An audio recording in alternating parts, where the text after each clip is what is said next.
Derecho Penal 1. Introducción al Derecho Penal.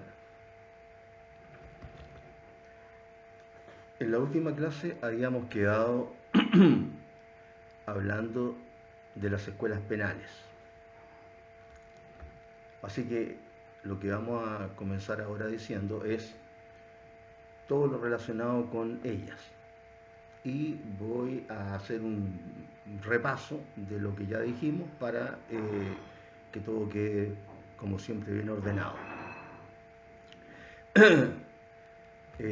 Habíamos señalado que las escuelas penales eran, ¿no es cierto?, básicamente la escuela clásica, la escuela positiva y ciertas escuelas llamadas eclécticas o intermedias, que las iremos señalando oportunamente al final de esta etapa de la clase.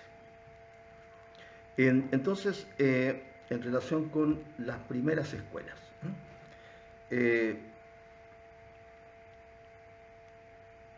la escuela clásica. Habíamos conversado que hasta antes del nacimiento de estas escuelas, el derecho penal era bastante bárbaro, si se quiere, en el sentido de que tanto las instituciones penales como las penas quedaban prácticamente a cargo del que llevaba la investigación. Y en consecuencia era no solamente bárbaro, sino que arbitrario, porque se podía seguir, ¿no es cierto?, con una investigación respecto de cuestiones que estaban más allá del hecho que había sido denunciado. Así que esta escuela, la primera, la escuela clásica, que trata de terminar con los excesos que había en el derecho penal hasta ese momento, comprende, como dijimos, dos periodos: el filosófico o teórico y el jurídico o práctico. El primero lo caracterizaba la diferencia de materias que se trataban, ¿no es cierto? Incluso había hasta contradicciones, claro, como en toda ciencia se está recién empezando a organizarla. Y el segundo, es decir, el periodo jurídico o práctico, sintetiza en un cuerpo orgánico de doctrinas las concepciones que existían en ese momento penales, hasta ese momento, mejor dicho. ¿Cuáles son los postulados de esta escuela? En primer lugar, estos postulados los vamos a ver respecto de 4 ítems, 4 estadios, 4 compartimentos, como ustedes quieran llamarlo. Responsabilidad moral, responsabilidad criminal, el delito, el delincuente y la pena o sanción penal. La responsabilidad criminal, primer ítem, por llamarlo así, se funda, ¿no es cierto?, en la responsabilidad moral, que a su vez se funda en el libre albedrío.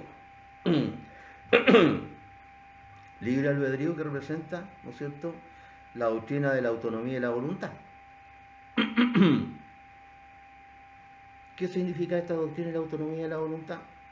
Que el individuo puede discriminar entre los distintos motivos de conducta que se le presentan y decidirse por actuar en uno u otro sentido. Elige sin sujeción a nada, actuar en el sentido A o en el sentido B. Nada se interpone en esta decisión que hace el individuo.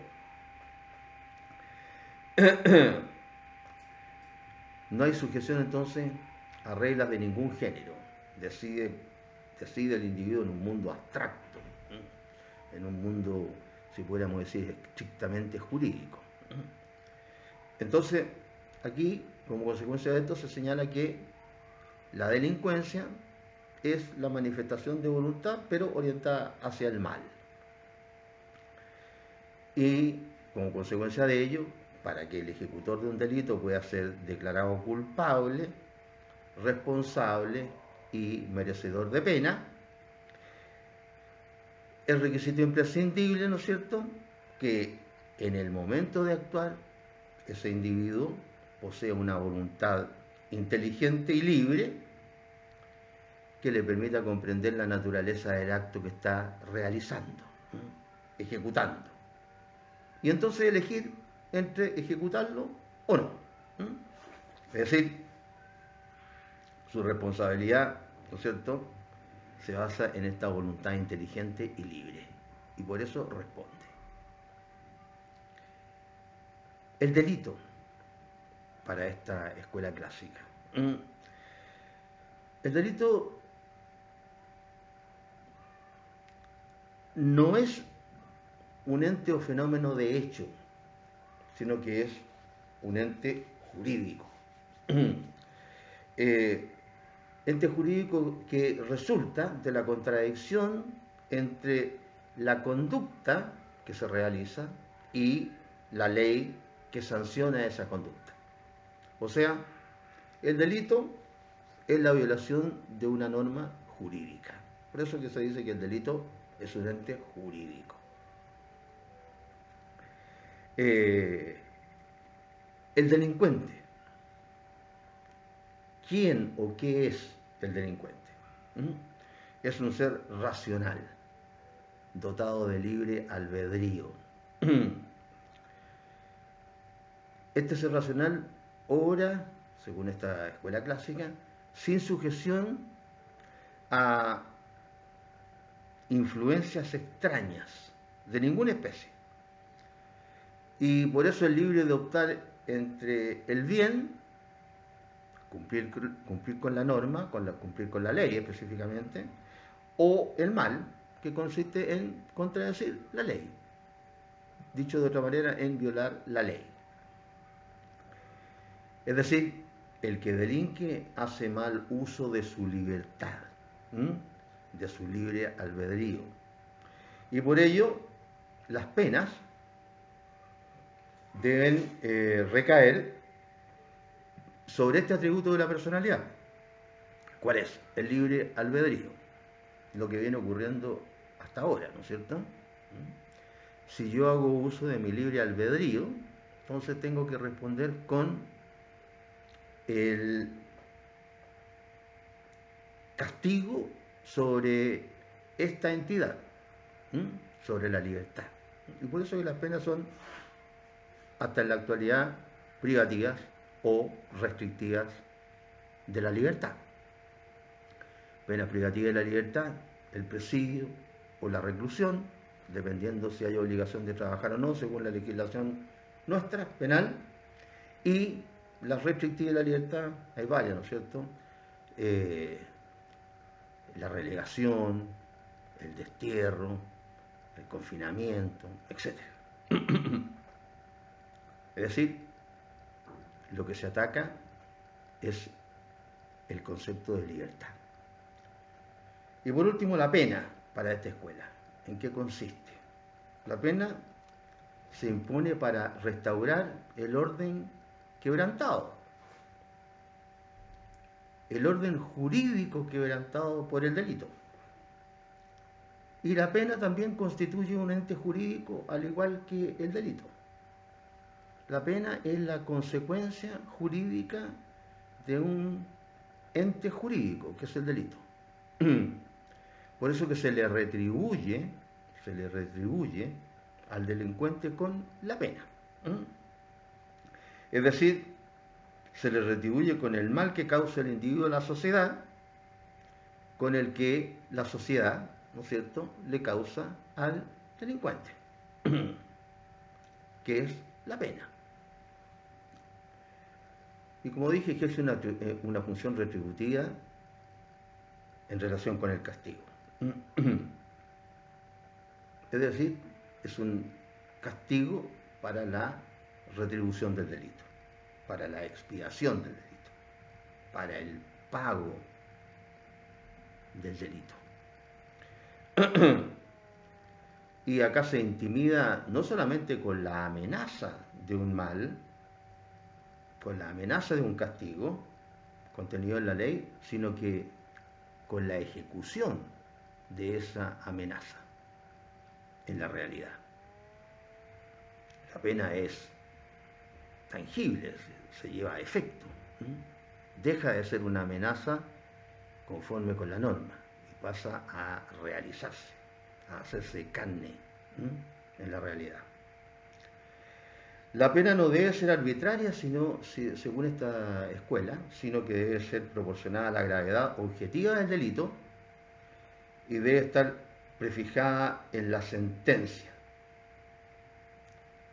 Debe estar prefijada la pena en la sentencia. Ese es el sistema clásico de la proporción penal. En su momento, vamos a ver a propósito de la pena, que existen sistemas en los cuales la pena está prefijada en la sentencia, como en el caso nuestro.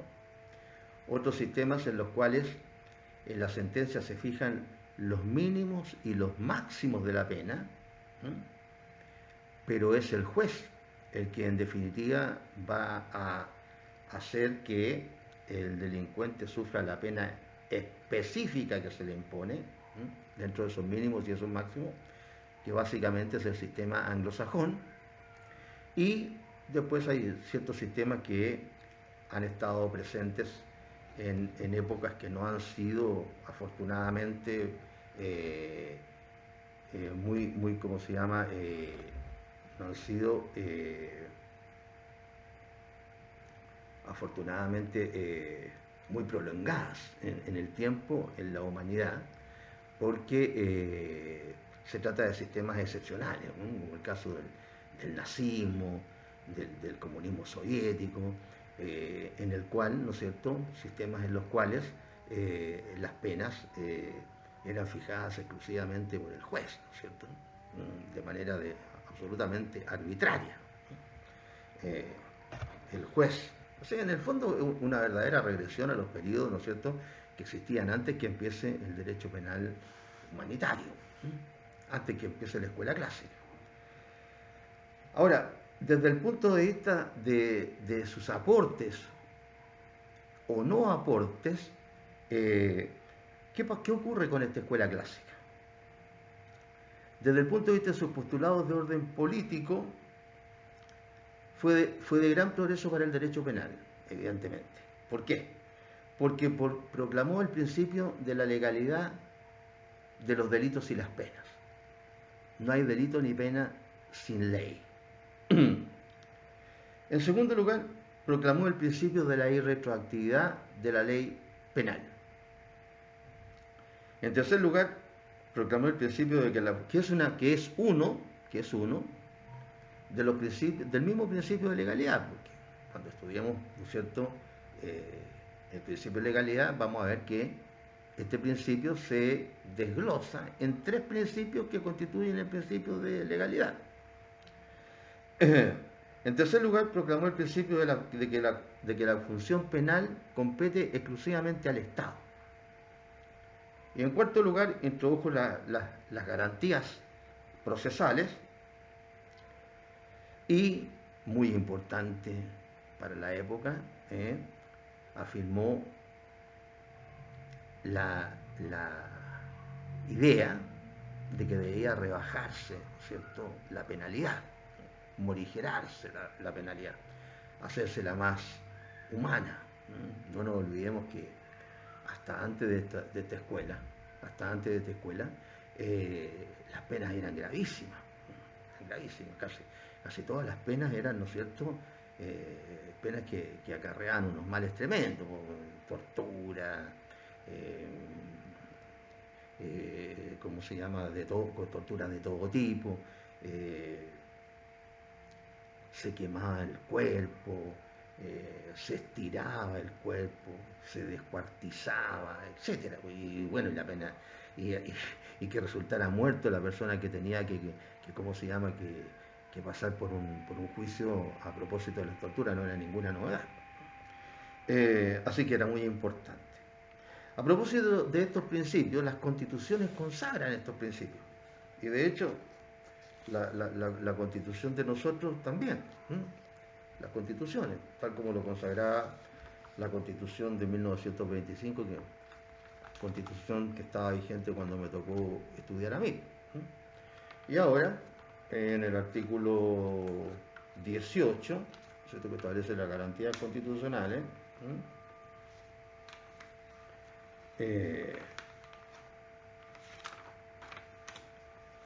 18 número 3, 18 número 3, en el artículo, perdón, en el 19, la Constitución asegura a todas las personas, número 3, la igual protección de la ley en el ejercicio de sus derechos.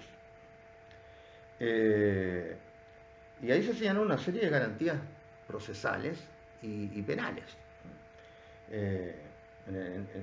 Por ejemplo, en el inciso cuarto, dice que nadie puede ser juzgado por comisiones especiales, sino por el tribunal que le señale la ley y que se haya establecido con anterioridad por esta. Una garantía de orden procesal. Por eso que en su momento vamos también a echar una repasadita al juicio de Nuremberg, porque si bien es cierto que había que aplicarle una pena, ¿no es cierto?, a los responsables, a los criminales nazis, ¿no es cierto?, a los criminales nazis, pero por otro lado, ¿no es cierto?, había que ver cómo se hacía esto. Entonces, en los tribunales que funcionaron en Nuremberg y en los tribunales de Tokio, las potencias vencedoras, ¿no es cierto?, impusieron las sanciones, pero se tuvieron que necesariamente violar, ¿no es cierto?, varios principios básicos del derecho penal, incluido esto de que el tribunal debe estar establecido con anterioridad, ¿no es cierto?, por la ley antes de que se cometa el delito. Y otros, también el principio de legalidad, en el sentido de que no existían hasta ese momento los llamados crímenes de lesa humanidad, etc. O sea, se crearon los delitos junto con empezar el juicio. Pero eso lo vamos a ver de manera pormenorizada en su momento. Siguiendo con el principio de legalidad, en nuestra Constitución dice que toda sentencia de un órgano que ejerza jurisdicción debe fundarse en un proceso previo legalmente tramitado. Y corresponderá al legislador establecer siempre las garantías de un procedimiento y una investigación racionales y justos. Racionales y justos. Garantías de orden procesal, penal. Después ya específicamente en lo que atañe a nuestra rama del derecho, en este número 3 del artículo 19 se dice que la ley no podrá presumir de derecho a la responsabilidad penal. Claro, no hay presunciones en materia penal, menos presunciones de derecho. Menos presunciones de derecho. Nosotros vemos que, por ejemplo, en el derecho civil se presume, ¿no es cierto?, a veces de derecho, ciertos hechos. Por ejemplo, ese que habla de que de la época del nacimiento se colige la concepción contando, ¿no es cierto?, y se habla de los 180 días, ¿no es cierto?, y 360 días contados, ¿no?, hacia atrás para presumir el día de la concepción, es una presunción de derecho. Claro, el derecho civil tiene otras funciones diferentes a las del derecho penal. Siguiendo con este principio de legalidad en materia penal, se señala que ningún delito se castigará con otra pena que la que señale una ley promulgada con anterioridad a su perpetración, a menos que una nueva ley favorezca al afectado. Claro, la conducta que se sanciona penalmente tiene que estar establecida al momento en que se comete el delito, que era lo que no ocurría en los periodos anteriores al derecho penal humanitario. Es decir, tiene que estar establecida la pena, ¿no es cierto?, con anterioridad a la perpetración del delito, salvo que una nueva ley favorezca, ¿no es cierto?, al condenado, acusado, etc. Como ocurre ahora, el artículo 18 lo señala, que si una nueva ley favorece al reo, ahí sí que se va a tener en cuenta respecto de la pena, o sea, aplicarla, que exime el hecho de todo delito o la pena o le aplica una menos rigurosa, dice la ley, ¿no? En el artículo 18, pero del Código Penal. Y por último, siguiendo con el principio de legalidad, dice este número 3 del artículo 19, que ninguna ley podrá establecer penas sin que la conducta que se sanciona esté expresamente descrita en ella. Claro, por eso que es tan importante el principio de legalidad en relación con la tipicidad. Es decir, la conducta tiene que estar precisamente descrita en la ley. Por eso que en materia penal se trata de evitar esos tipos penales abiertos, ¿no? Esos tipos penales confusos, ¿no? Porque las penas en materia penal, ¿no es cierto?, que son las más graves, ¿no es cierto?, del ordenamiento jurídico, no pueden dejar lugar a equivocarse. Por eso que no hay analogía en materia penal, salvo la analogía en buena parte, como siempre, ¿ah? Pero no existe la analogía, y la interpretación analógica siempre es restrictiva. Bien, entonces, estos eran los postulados de orden político de la escuela clásica. Ahora, desde el punto de vista de sus fórmulas jurídicas, no resultó muy eficaz para contener los desbordes de la criminalidad.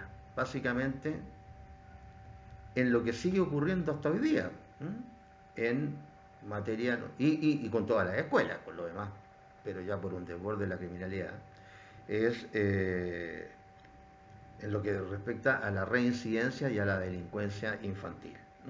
A la delincuencia infantil. Aquí hace un poco de agua la escuela clásica en esta materia. Y esta escuela utiliza el método deductivo o a priorístico.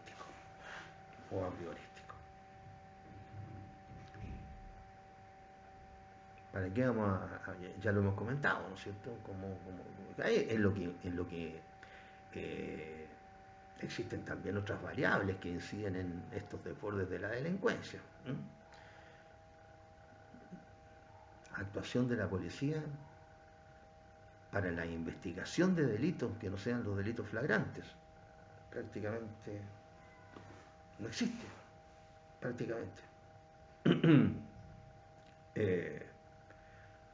Si no existen antecedentes para demostrar que se está cometiendo el delito flagrante, no hay deducción.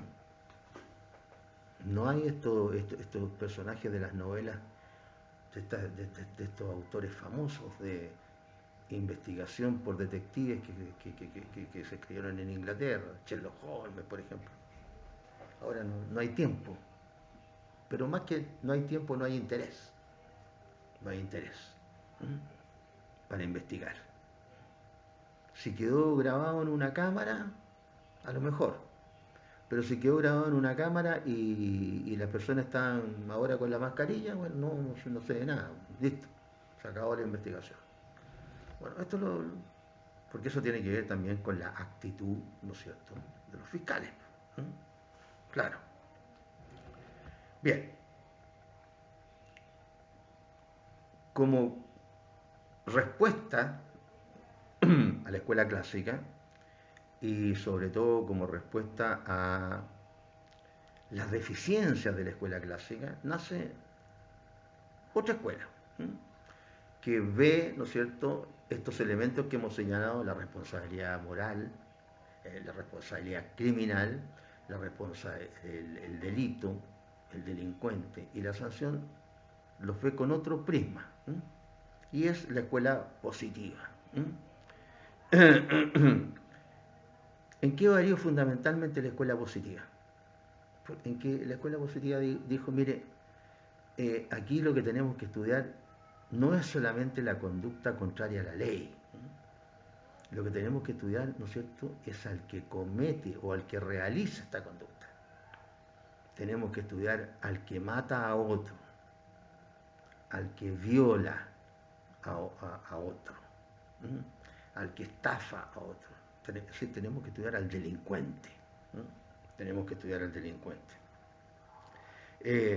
Y señala por eso que el conocimiento profundo del fenómeno delictivo requiere el estudio del hombre o mujer delincuente y del medio físico y social en que el delito se produjo.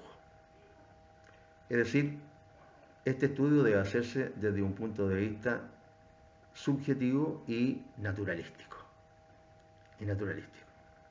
Por eso es que esta escuela tiende a realizar un estudio más profundo del fenómeno naturalístico.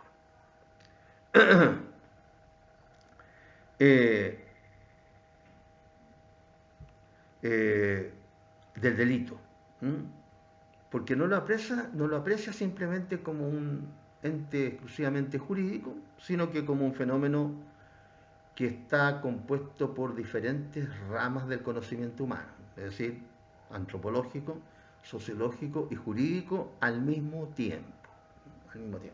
Y por eso que en esta escuela hay un representante de cada una de estas áreas, ¿no? Y nos encontramos con que tenemos a Lombroso, que es el antropólogo, a Ferri, que es el sociólogo, y a Garófalo, que es el jurista.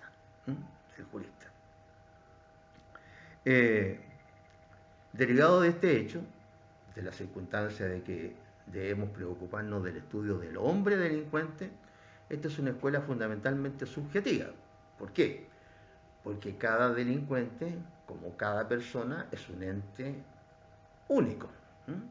Único en el sentido de que todos los seres humanos somos únicos. Tenemos nuestra propia alma, nuestra propia conciencia, etc.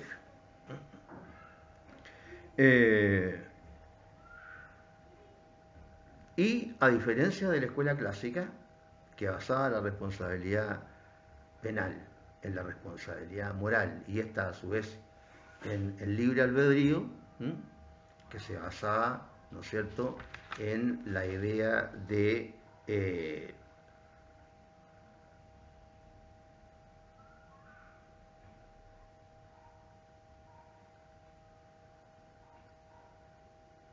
¿no es cierto?, de la capacidad única que tiene el individuo de diferenciar entre el bien y el mal. Acá, ¿no es cierto?, se niega la existencia de este libre albedrío. No es cierto que el hombre no esté determinado por otros factores que no sean simplemente su voluntad inteligente y libre. No, esta escuela dice que hay otros factores que estudian otras ciencias que no son el derecho y que ¿cómo se llama?, que determinan, incluso de una manera prioritaria, la actuación del delincuente. Entonces, por eso es que, considerando esta circunstancia, negación del libre albedrío por esta escuela positiva, es que debemos, ¿cómo se llama?, analizar este factor, la responsabilidad criminal. Esta escuela considera, al contrario de lo que dice la escuela clásica, de que el libre albedrío no es un problema que deba resolver el derecho penal. El libre albedrío pertenece a otras áreas del conocimiento humano, como es la filosofía o la metafísica. No nos olvidemos que en su momento la filosofía se confunde con la metafísica, viene a ser lo mismo, ¿cierto? Afirmando que esta escuela positiva, que no hay libertad humana como hace la responsabilidad penal, y fundamenta la responsabilidad criminal en la responsabilidad social, a través de la siguiente fórmula. Dice que todo individuo responde por el solo hecho de vivir en sociedad. Todo individuo responde de los delitos que ejecuta por el solo hecho de vivir en sociedad. No distingue entre imputables e inimputables, aunque la sanción no sea la misma para unos y otros. Es decir, para los imputables que para los inimputables, que por ejemplo podrían ser los menores de edad o los enajenados mentales. Sostiene que para uno se le aplican las penas, ¿no es cierto?, a los imputables y a los otros las medidas de seguridad. Porque evidentemente que hay una concepción diferenciadora entre unos y otros. Se entiende, ¿no es cierto?, en la escuela positiva de que no es lo mismo que cometa un delito una persona que posee una voluntad, un razonamiento inteligente y libre, distingue de aquel que no posee ese razonamiento, que no es ni inteligente ni libre, o el uno o el otro, como puede ser el caso de un menor de edad o de un enajenado mental. No es una voluntad, un razonamiento inteligente ni libre, evidentemente. ¿Qué es lo que es el delito para esta escuela positiva? El delito es un ente de hecho, producto de una compleja determinación, dicho de otra manera, producto de una serie de factores que son antropológicos, físicos y sociales. Ya no es una cuestión solamente jurídica, el delito, sino que no es un asunto exclusivamente del ámbito del derecho, sino que está determinado también por otras ramas del conocimiento humano.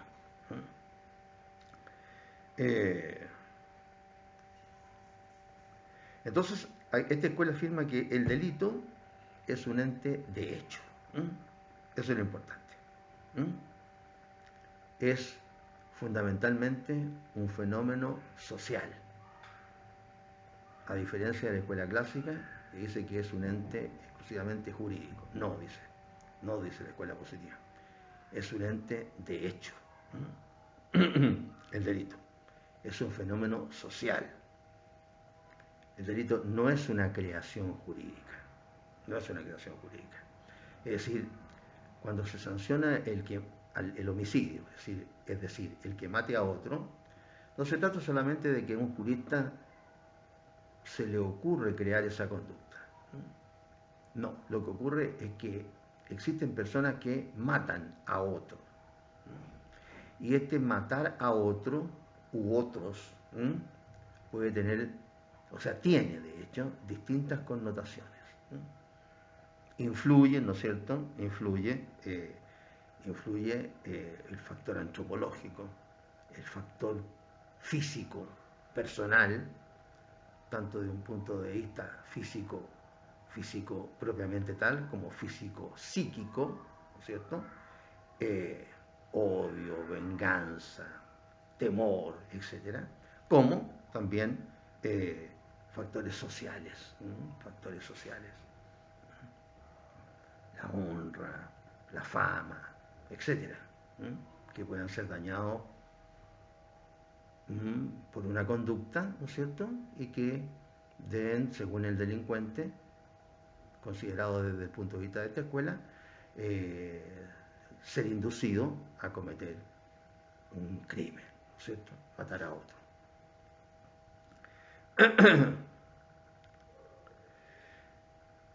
¿Qué es el delincuente para esta escuela positiva? Es el individuo que ejecuta un hecho dañino contra los intereses de la sociedad, contra los intereses sociales, cualquiera que sean las condiciones o circunstancias en que se encuentre. O sea, el delincuente es una persona que atenta en contra del resto de los que conviven en la sociedad. Daña los intereses de estas personas, dependiendo del tipo de la conducta que realice, pero atenta contra los intereses del resto. Cualquiera que sean las condiciones o circunstancias en que se encuentre el delincuente. Entonces la mera imputabilidad física trae consigo la responsabilidad penal. Ya lo dijimos, ¿no es cierto? El solo hecho de vivir en sociedad apareja la responsabilidad penal. La responsabilidad penal.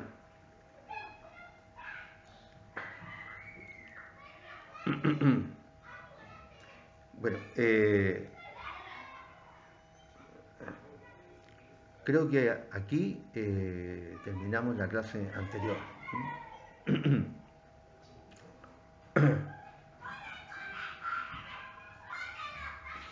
segundito.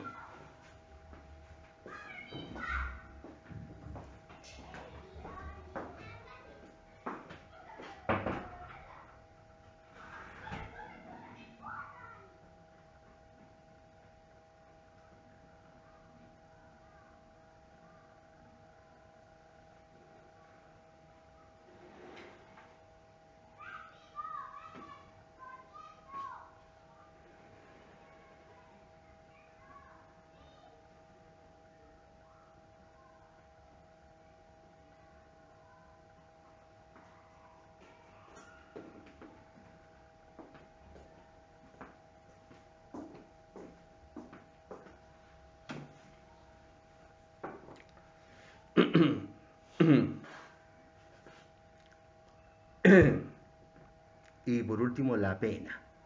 La pena. La pena se convierte en una terapéutica social encaminada a lograr o intentar lograr la readaptación social del delincuente. Que es en lo que ha ido determinando hace bastante tiempo ya al derecho penal actual. Si ya aquí no se habla de castigo, sino que se habla de readaptación social. ¿Sí? Es la sociedad la que tiene la obligación de readaptar al que violó a un niño y lo mató, o violó a una niña y la mató, etc. Claro que ahora se ha extremado, ¿no es cierto? Ahora parece que la culpa totalmente la tiene la sociedad y no la tiene el delincuente. Se saca el delincuente ya prácticamente del hecho delictivo, y la culpa la tenemos todos, de todo. Todos de todo. Entonces, la pena se convierte en una terapéutica social que está encaminada a procurar la readaptación social del delincuente, siempre que ello sea posible, o su eliminación o segregación en caso contrario. Claro, era en los inicios de esta teoría, era como se llama, era, era más,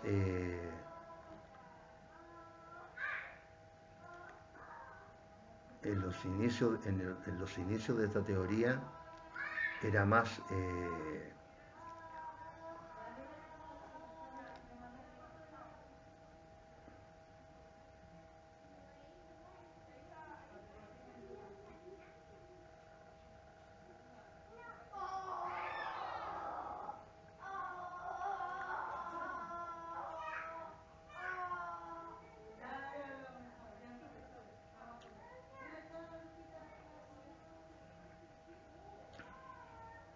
ahora no se puede decir nada porque la gente grita, hace lo que quiere. Si uno dice algo, capaz que lo maten. Así que así que les pido disculpas de repente que hay alguna bulla o qué sé yo. Estoy en un edificio distinto del que estaba. Así que aquí. Bien, sigamos entonces, o tratemos de seguir. La pena. La pena se convierte en una terapéutica social encaminada a obtener la reparación social del sujeto, readaptación social del sujeto, siempre que ello sea posible, o su eliminación o segregación. En su momento era más entendible esta idea, ¿no es cierto?, de la readaptación, era más entendible. Es decir, no recaía toda la responsabilidad en la sociedad solamente, sino que también recaía en primer lugar en el delincuente, era el que había incurrido en la conducta. Porque ahora, como decía recién, toda la responsabilidad recae en las personas, en las personas que conforman la sociedad toda, y prácticamente se está deslindando el delincuente. Porque se hablaba, ¿no es cierto?, de que si no se lograba la readaptación social, estamos hablando de la escuela positiva en relación con la pena, si no se lograba la readaptación social, el individuo, ¿no es cierto?, eh, podía ser segregado, apartado o incluso eliminado. O incluso eliminado. Incluso Garófalo opinaba que la eliminación de los delincuentes incorregibles debe hacerse a través de la pena de muerte. Debe hacerse a través de la pena de muerte. Eh, claro, las cosas han cambiado, pero el problema es que cómo se protege a los demás, dentro de a los demás que no son el delincuente. Porque, porque existen, ¿no es cierto?, existen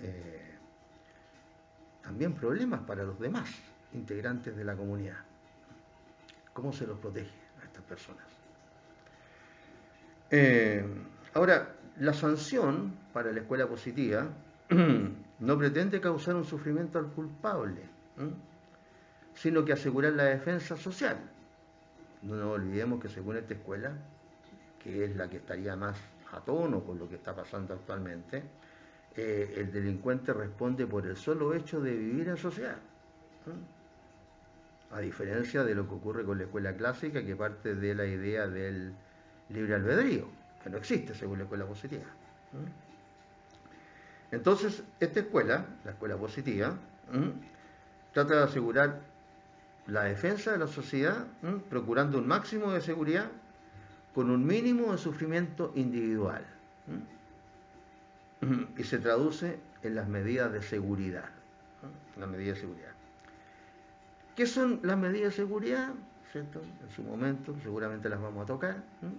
Son, como su nombre lo indica, son ciertas medidas, ciertas disposiciones, adoptables respecto de determinadas personas, ¿no es cierto?, personas acotadas, no dentro de una idea de amenazar o de retribuirle el mal a la persona que lo causó, sino que dentro de un concepto de defensa social y de readaptación humana por un tiempo determinado.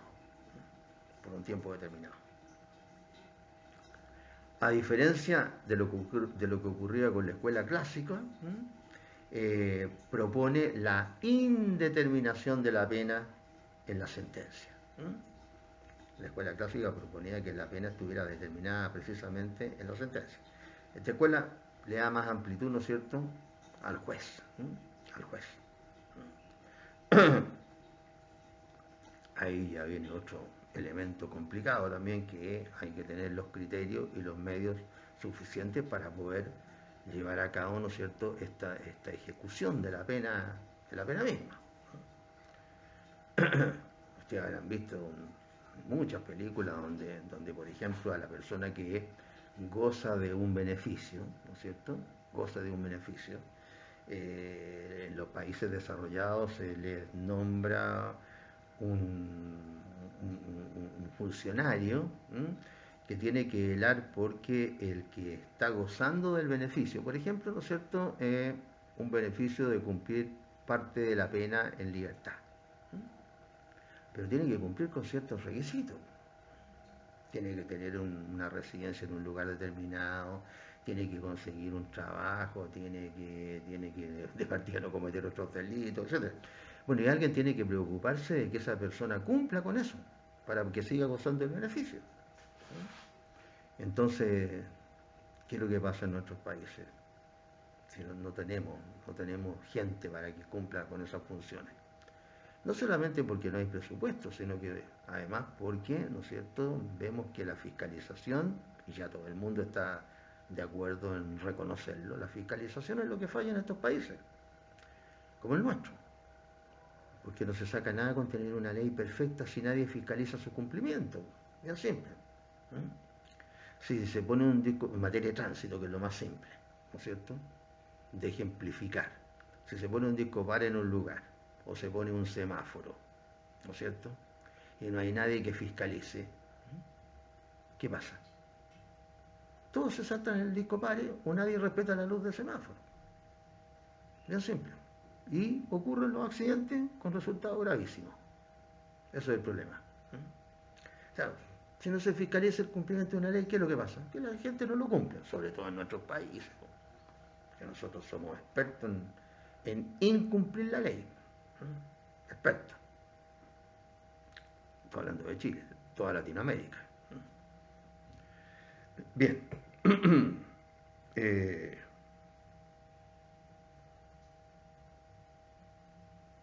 Y la sanción debe imponerse teniendo en cuenta el grado de peligrosidad del delincuente. Sostiene esta escuela que para luchar contra la criminalidad no bastan las sanciones, sino que las sanciones deben complementarse con medidas para prevenir la delincuencia.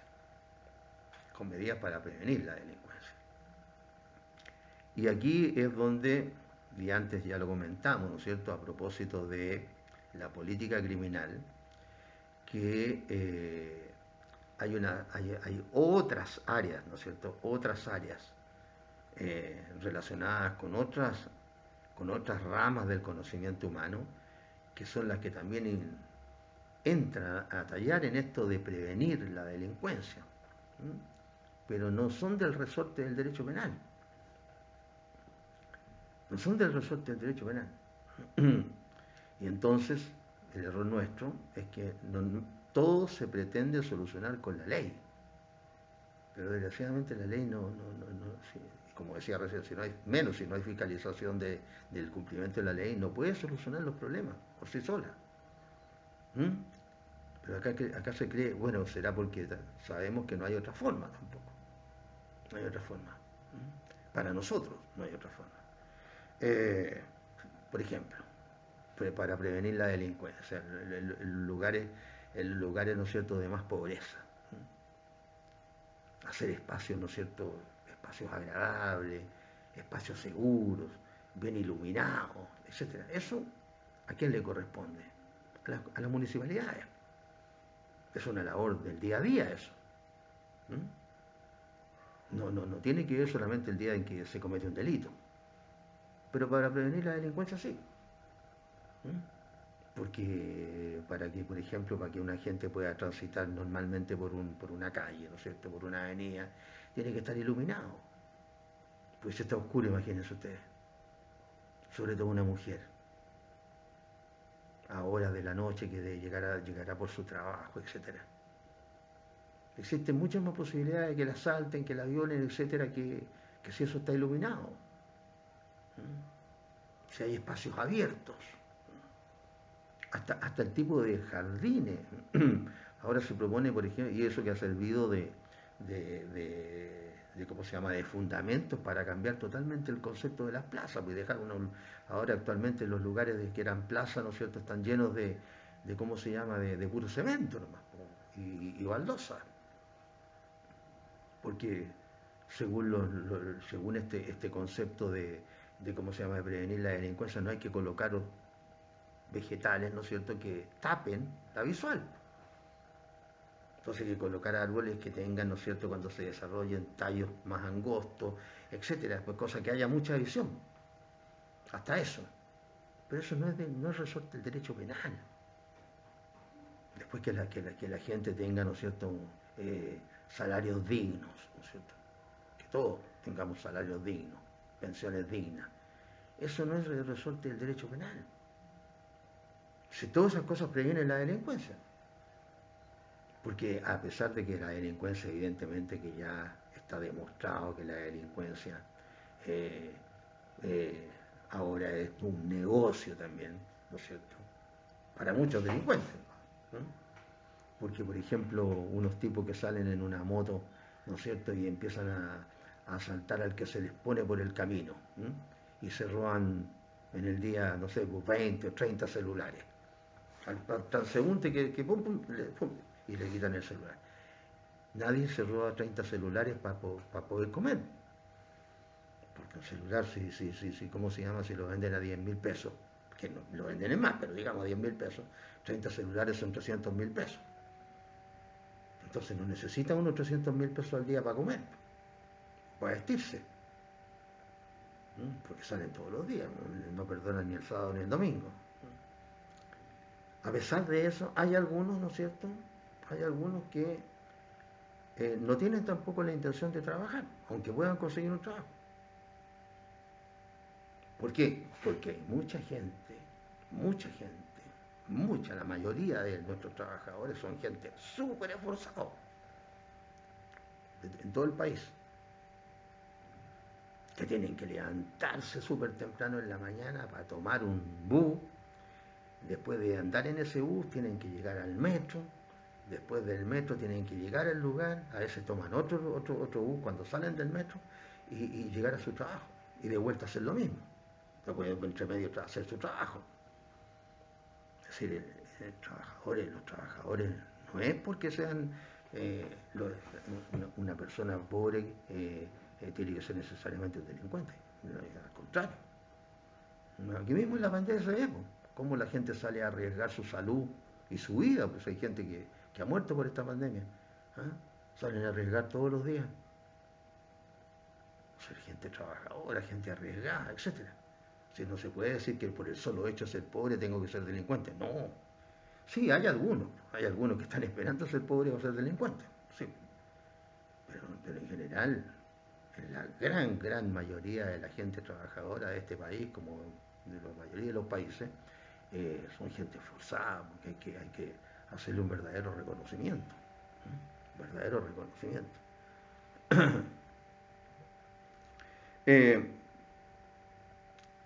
Según Ferri,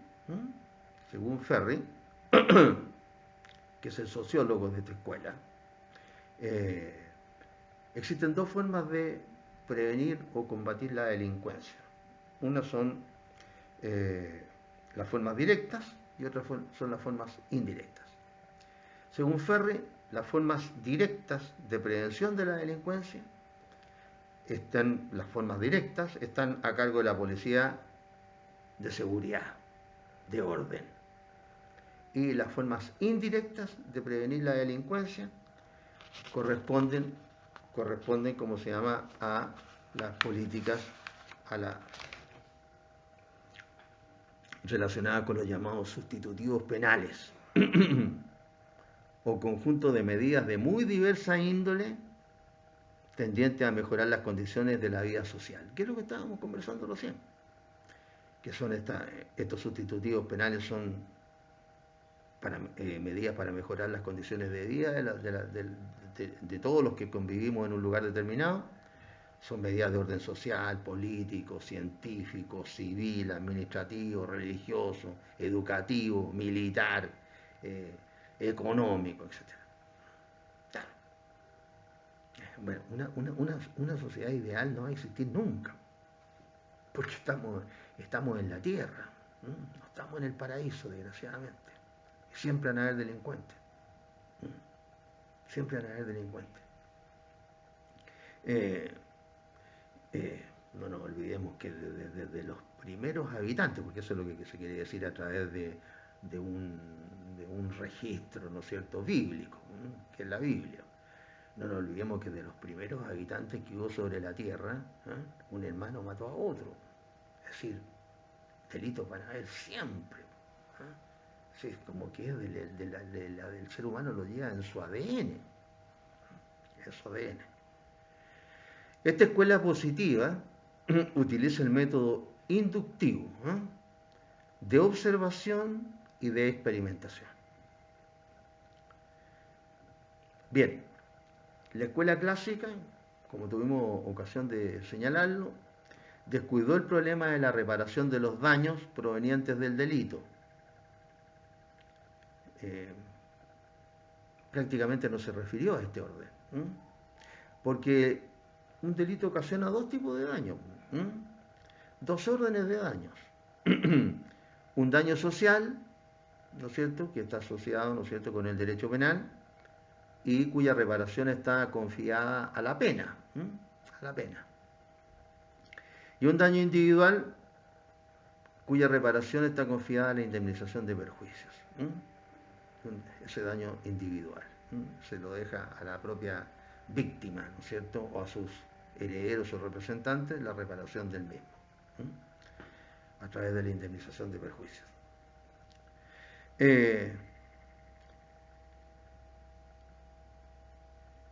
Se difiere en dónde está la diferenciación más característica entre estas dos escuelas. Para unos está en el método y para otros está en la pena. Porque para la escuela clásica, ¿no es cierto?, la pena es retributiva, el mal de la pena por el mal del delito.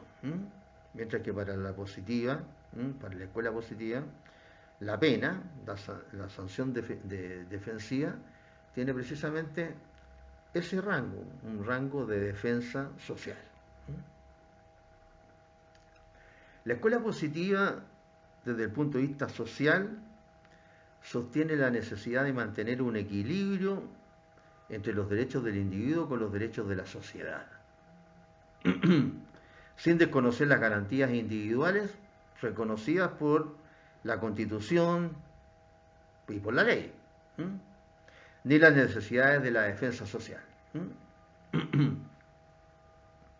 Es decir, sin dejar de reconocer esta garantía en favor del delincuente, incluso, porque están reconocidas en la Constitución en su beneficio. Pero esta escuela, a diferencia de lo que pudiera pensarse, rechaza el principio en favor del reo, indubio pro reo. Bien, tenemos entonces puestas las dos opiniones o teorías principales en este periodo humanitario, ¿no es cierto? En donde se pretende mejorar el derecho penal de lo que existía hasta cuando estas escuelas no habían entrado al conocimiento de la sociedad. Entonces ahora vamos a decir algunas palabras sobre las otras escuelas, digamos que tienen mayor aplicación práctica, pero que tienen menos importancia desde el punto de vista de la historia, ¿no es cierto?, de estas escuelas. Y son las llamadas escuelas intermedias o eclécticas.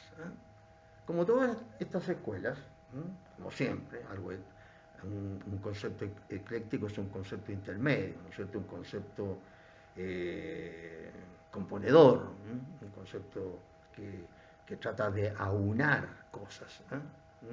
Normalmente lo que hace es tomar lo bueno, ¿no es cierto?, y desechar lo malo, de cada opinión, de cada corriente, de cada escuela, cada tendencia, lo que sea.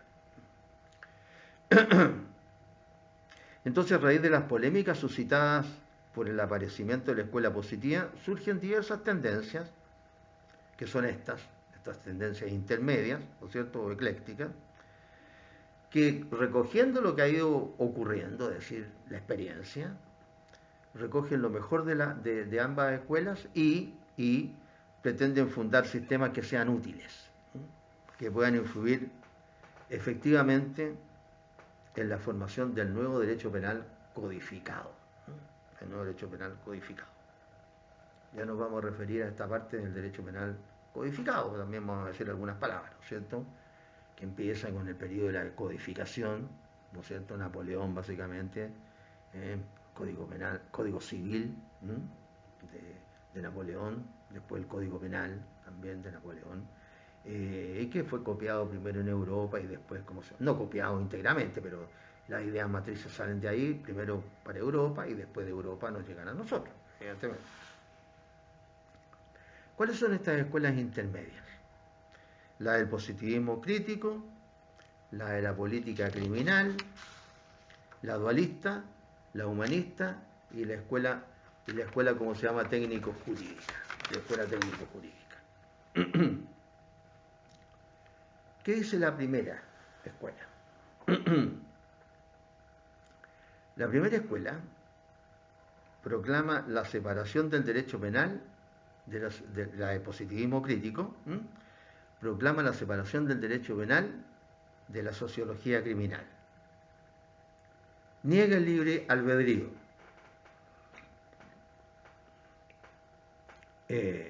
Por otro lado, rechaza la existencia del criminal nato. es el criminal que nace siendo criminal.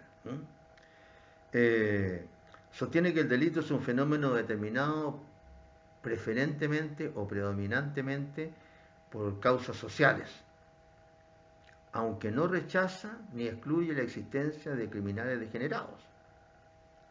Es decir, en el fondo, que nacen criminales.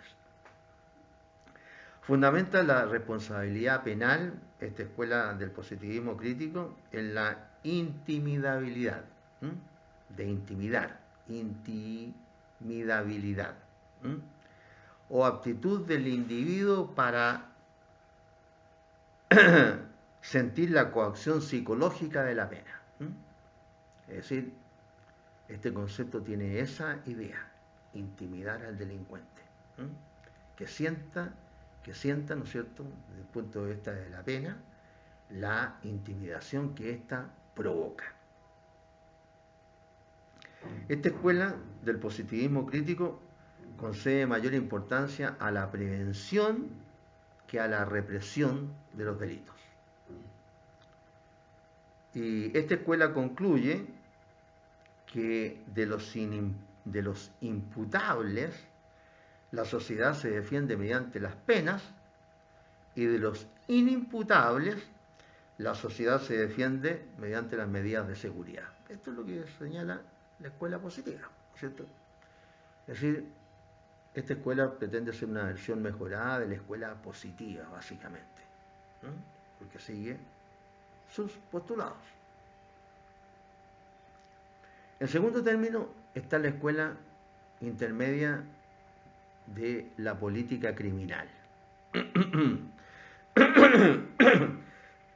Tiene su antecedente en la anterior, en la escuela del positivismo crítico. Y ha tenido gran influencia en la codificación penal, esta escuela de la política criminal. Sostiene que el derecho penal es una ciencia independiente de la sociología criminal. ¿Y por qué? Porque dice que el derecho penal y la sociología criminal difieren en su contenido de cada uno. El contenido del derecho penal, ¿no es cierto?, consiste en la exposición dogmática, ¿no es cierto?, del derecho vigente. Y su método es el lógico abstracto, diferente de, ¿no es cierto?, la sociología criminal, que se asienta en otro orden de consideraciones, que no son la exposición dogmática de las normas de conducta penal. Propone el mantenimiento simultáneo de dos conceptos. Primero, imputabilidad moral, basada en la normalidad psíquica, porque rechaza el libre albedrío, sigue a la escuela del positivismo crítico. Y segundo, estado peligroso. Estado peligroso. Aunque este estado peligroso no lo presume como garófalo, de manera amplia, sino limitada. Este estado peligroso lo limita a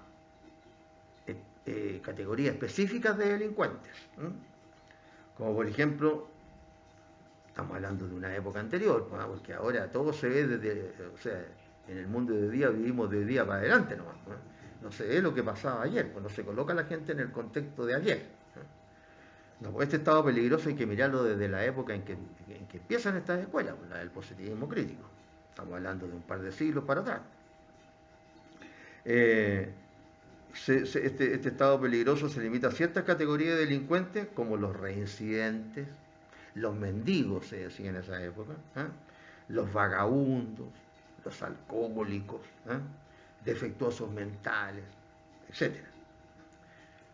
Les reitero, estamos hablando de siglos atrás. Eran otras formas del concepto de vagabundos, de mendigos, etc. Era otra la idea. Ahora, gente normal que es vagabundo es mendigo. Hay gente que ha quedado sin trabajo y anda pidiendo plata. los inmigrantes. Nadie puede decir, aunque no le gusten, que todos los inmigrantes que están parados en la esquina, muchos de ellos son todos, ¿cómo se llama?, peligrosos. Bueno, por eso digo, la idea de esta escuela que viene de un par de siglos de atrás. El criterio para graduar la sanción, según esta escuela, debe ser el de temibilidad del delincuente. Para graduar la intensidad de la sanción. ¿Qué temible es el delincuente para la sociedad? Qué temible. Y este concepto de temibilidad del delincuente básicamente se define como la perversidad constante y activa del delincuente y la cantidad de mal prevista que debe tenerse en cuenta como parte de él.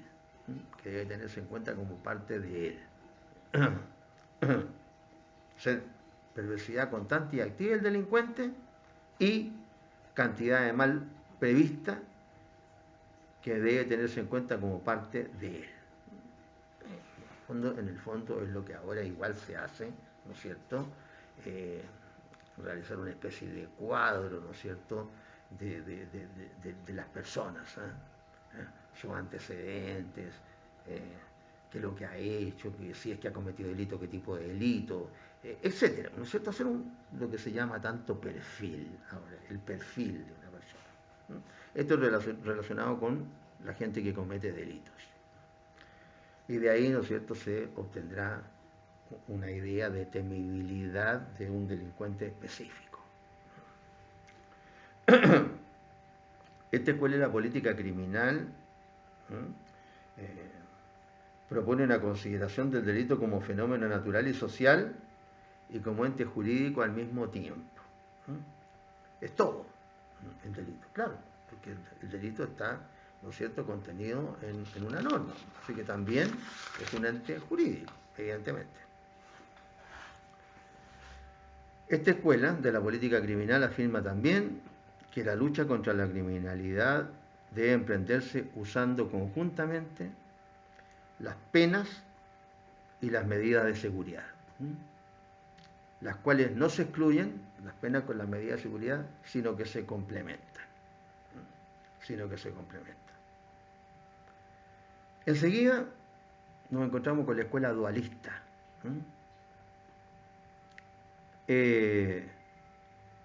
Esta escuela dualista extrema algunos de los postulados de la escuela anterior que acabamos de comentar, es decir, de la escuela de la política criminal, que a su vez se basa en la escuela del positivismo crítico. Esta escuela concibe al delito como una violación de la moral social con la cual se confunde. El delito se confunde con el concepto de violación de la moral social. Luego, no pueden ser sancionados como delitos aquellos hechos que no importan una violación de nuestros sentimientos morales. Como por ejemplo, el gran número de contravenciones y los llamados delitos de simple creación política. Y los llamados delitos de simple creación política, que tienen ese objetivo. Es decir, tiene que tratarse de hechos que violen nuestros sentimientos morales. Las simples contravenciones para esta escuela no deberían existir como delitos,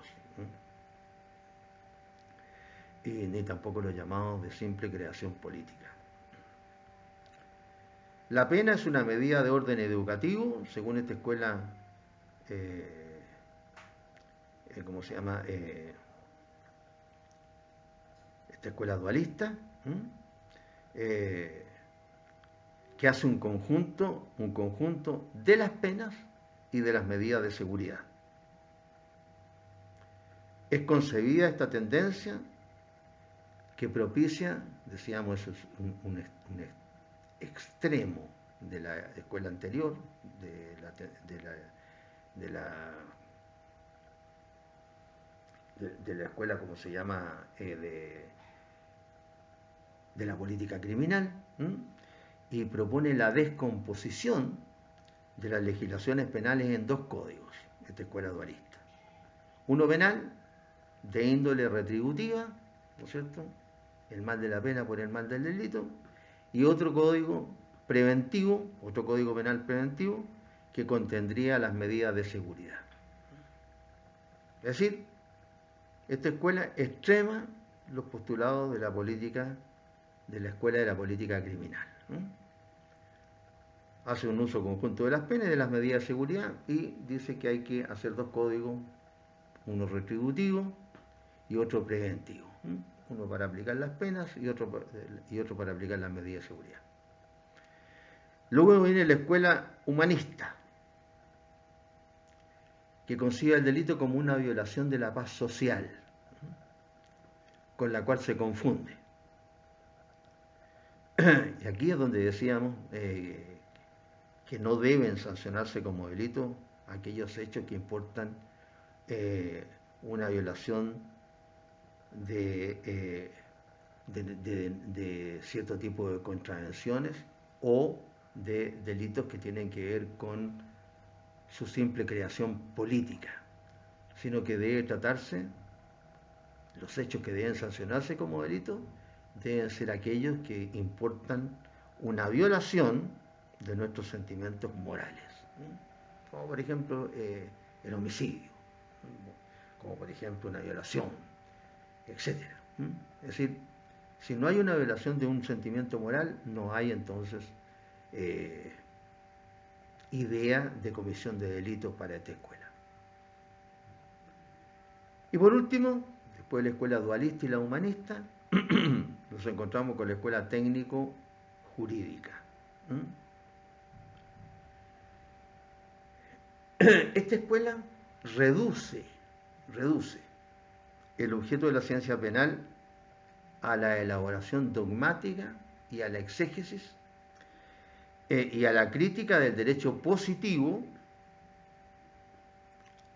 reduce, ¿no es cierto?, el objeto de la ciencia penal al estudio de los delitos y de las penas en su aspecto jurídico, como hechos o fenómenos regulados por la ley, vale decir, reduce su estudio al contenido de los textos legales vigentes.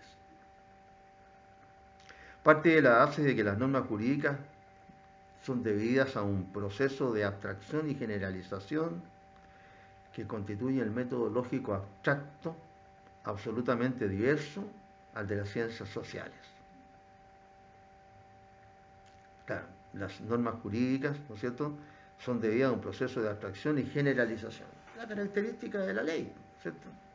¿Cuál es la característica de la ley? Es que es una norma abstracta y general.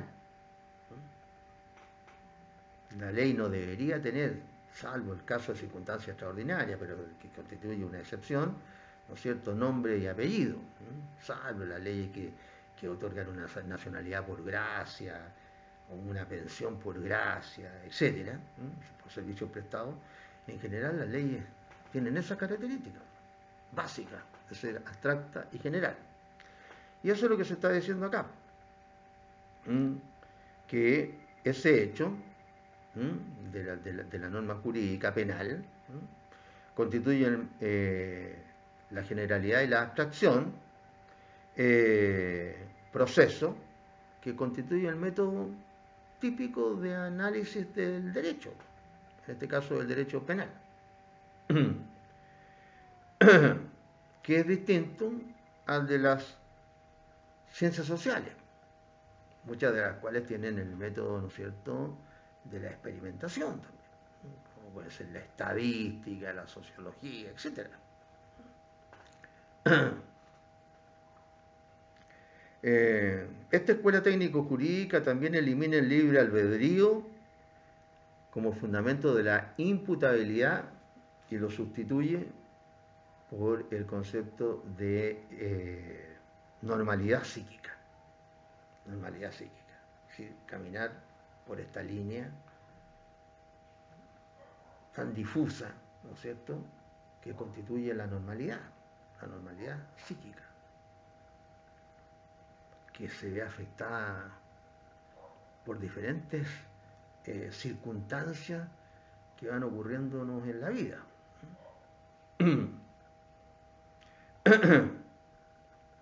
Ahora mismo, ¿cuánta gente desafortunadamente ha visto alterada su normalidad psíquica por esta pandemia? Pandemia que empieza con la parte, ¿no es cierto?, de la salud, pero que se va agravando a otras áreas de la convivencia en la sociedad, que a algunos los ha afectado más que a otros. Imagínense la gente que no solamente tiene que estar preocupada de su salud, sino que también de su trabajo. Todas esas personas que tienen a cargo hijos, sobre todo chicos, que tienen que estar preocupados no solamente de ellos, sino que de los niños chicos. Y agréguenle a eso si es que se han quedado sin trabajo. Problema de trabajo, entonces es una pesadilla en realidad. Entonces, evidentemente que caminar por esta línea que se llama normalidad psíquica a través de la vida a veces cuesta cuando aparecen otros factores de diferentes tipos.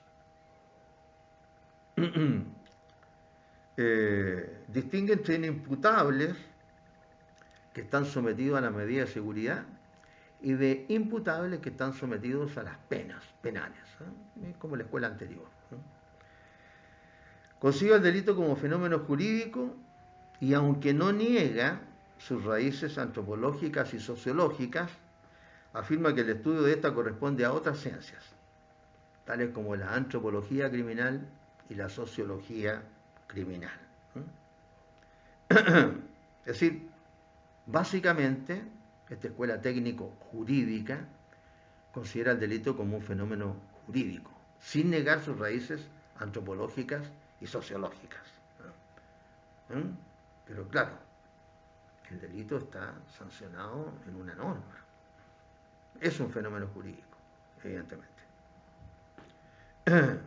Además de tener otros componentes. Sostiene esta escuela que la pena tiene el carácter de reacción jurídica contra el delito y está reservada solo para los imputables. No nos olvidemos que para los inimputables aplican las medidas de seguridad. Solo para los imputables, ¿no es cierto?, aplicaríamos esto de las penas penales.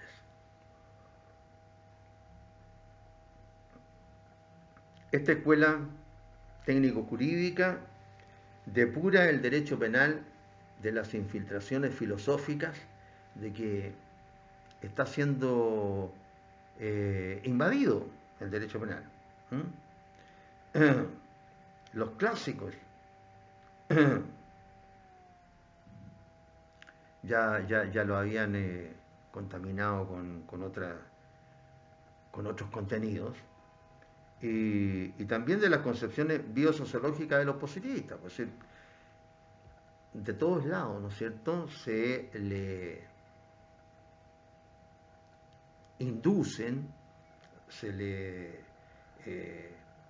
llenan, ¿no es cierto?, al derecho penal con cargas que no debería tener.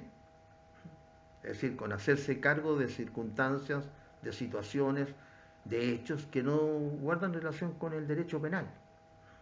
Sí, de manera remota, indirecta, sí. Incluso como manera de poder combatir la delincuencia, pero que no son de resorte del derecho penal de manera específica. No quiere decir que no tengan ninguna relación. Bien, eso es lo que podemos decir de la escuela clásica, la escuela positiva y estas escuelas intermedias o eclécticas. Digamos también algunas palabritas respecto de las escuelas penales y la legislación positiva.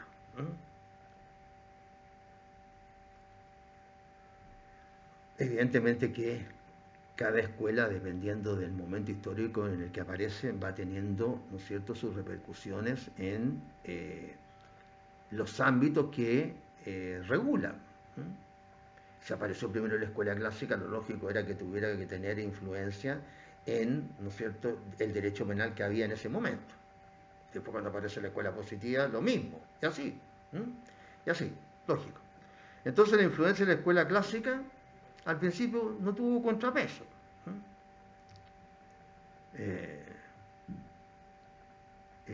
Incluso en los apuntes que hemos hecho nosotros a través de los años, se habla de que no tuvo contrapeso hasta la época de la dictación del Código Penal holandés de 1881. 1881. Sí, la escuela clásica se hacía lo que decía la escuela clásica. Imagínense los clásicos, Carrara. La obra de Carrara, ¿cierto? El programa, ¿no es cierto? Tiene, no me acuerdo bien si son 10 o 12 tomos. La única vez que traté de comprarlo era re caro, así que no lo pude comprar. En la Corte de Apelaciones, ¿cómo se llama? De Arica, estaba el programa de Carrara. Lo vi porque en los años que fui abogado integrante, como cuando le toca a uno redactar sentencias que quedan en acuerdo, por ahí, lógico, profesor de Derecho Penal, me tocaban algunas cuestiones de Derecho Penal, ¿no es cierto?, redactar la sentencia, que había quedado en acuerdo. Y ahí por ahí me encontré con que estaba el programa de Derecho Penal de Carrara, Francesco Carrara. Cosa curiosa, el programa de Derecho Penal de Carrara fue uno de los libros que se regaló por la universidad, ex Universidad del Norte, ¿cómo se llama?, a la Corte de Apelaciones. Era en otras épocas, en la época anterior a la democracia. Ahí se regaló esto. Y me acuerdo que faltaba un tomo más en el programa de Derecho Penal. Ojalá, a lo mejor alguien, ¿no es cierto?, lo había tomado para hacer algún trabajo, qué sé yo. Bueno, pero caro. Sí, estamos hablando de, no sé, actualmente dependiendo del tipo de, ¿cómo se llama?, de impresión, etcétera, y de ilustración, de las tapas, debe estar costando fácil un $500,000 de pesos. Recuerdo cuando lo fui a comprar costaba más o menos eso, ya hace varios años atrás ya. Y usado todavía, usado. Bien, esto a propósito del más grande de los grandes de la escuela clásica, ¿no? Carrara. La difusión legislativa de la escuela clásica se materializa en el Código Penal francés de 1810, Código Penal francés de 1810, antes se lo nombré de los códigos de Napoleón, modelo de considerable número de códigos extranjeros, claro, ese era el primero que había, ¿no? Como por ejemplo, ¿no?, fue modelo del Código Penal español, inspiradores de toda la legislación penal latinoamericana durante todo el siglo XIX, o sea, los 1800. El primer Código Penal español fue el de 1822 y en él mantiene la tradición del fuero juzgo y las 7 partidas, las partidas, conocidas como las partidas. El segundo Código Penal español fue el de 1848 de un penalista famoso español, Pacheco, de apellido Pacheco, que incorpora principios del humanismo penal. Han ocurrido sucesivas reformas a ese Código Penal español. Ahora hay un código ya específico, ¿eh?, que se editó, ahora moderno, ahora en este siglo, en el siglo pasado, pero reciente, que son los llamados códigos. Por ejemplo, estas reformas, la de 1870, en 1928, en 1932, en 1944, por ejemplo. Una la hizo un penalista Saldaña, la de 1928, en 1932 Jiménez de Azúa, 1944, la reforma de Franco. Y los comentarios de la redacción de este sirvieron de guía a la comisión redactora del Código Penal chileno. El Código Penal belga de 1867.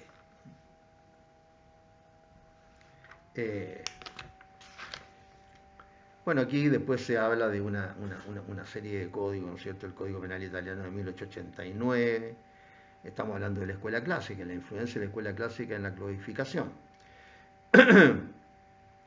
Es la misma orientación el Código Penal italiano, se encuentran los códigos penales de Austria, 1852, Suecia, 1864, Alemania, 1871, Portugal, 1886, y algunos latinoamericanos, dentro de los cuales está el nuestro, de 1875. No andábamos muy atrasados en relación con Europa. Si ustedes tienen en cuenta que el Código Penal de Portugal es de Alemania es de 1871, el de nosotros de 1875 y el de Portugal de 1886, después del nuestro. Así, no andábamos muy atrasados en esa época. La influencia de la escuela clásica. O sea, nosotros estamos dentro de los códigos influidos por la escuela clásica. La escuela positiva, no obstante su trascendencia en la formación de las modernas concepciones penales, no influyó mucho en la codificación. En el movimiento legislativo contemporáneo prevalecen las tendencias intermedias o eclécticas, particularmente las escuelas de la política criminal y del técnico jurídica, como lo veníamos mencionando. Inglaterra no ha codificado sus leyes penales. Además de la costumbre y la jurisprudencia, algunas leyes particulares han introducido las modernas instituciones penales. Bueno, ahí existe la jurisprudencia, ¿no es cierto? Los fallos reiterados, ¿no es cierto?, de los tribunales de justicia tienen fuerza, ¿no es cierto?, obligatoria. Tienen en esos países. Los de nosotros no, porque aquí nunca hay jurisprudencia.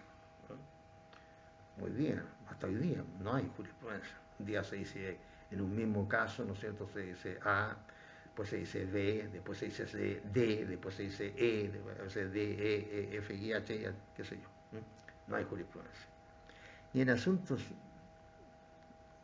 no podría decir uno que un asunto es de poca monta en el sentido de las instituciones, ¿no es cierto?, de las instituciones, no de la cuantía. Pero ni en nada, en un juicio de arriendo, pues no pago la renta.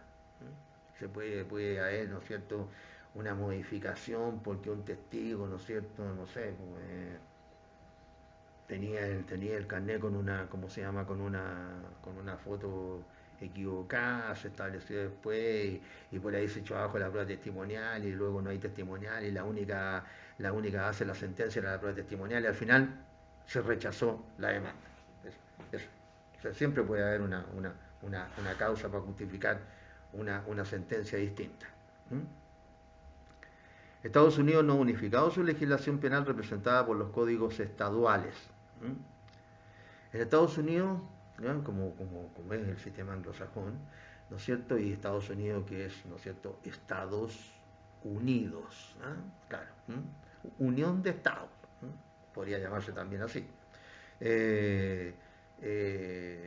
Cada estado tiene su propia legislación penal, pero existen ciertos tipos de delitos que se llaman delitos federales, que deben ser seguramente, yo no sé exactamente cuáles son todos, pero deben ser, ¿no es cierto?, los más, ¿cómo pudiéramos decir? Los más, no sé si la palabra es importante, sino que los más graves, ¿no? Evidentemente que los delitos de homicidio, ¿no es cierto?, los delitos graves contra el Estado, etcétera, deben estar como códigos, ¿no es cierto?, como delitos federales, es decir, que son delitos que están considerados para todo el país.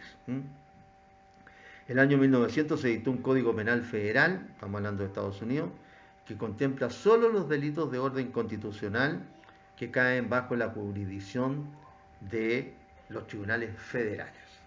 Seguramente en estos casos, ¿no es cierto?, se aplica respecto de estos delitos que sean los más graves, seguramente, se aplican, ¿no es cierto?, como delitos federales.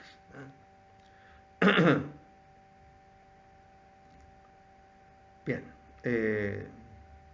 tenemos que decir algún par de cositas respecto del Código Penal chileno y lo dejamos para la próxima clase.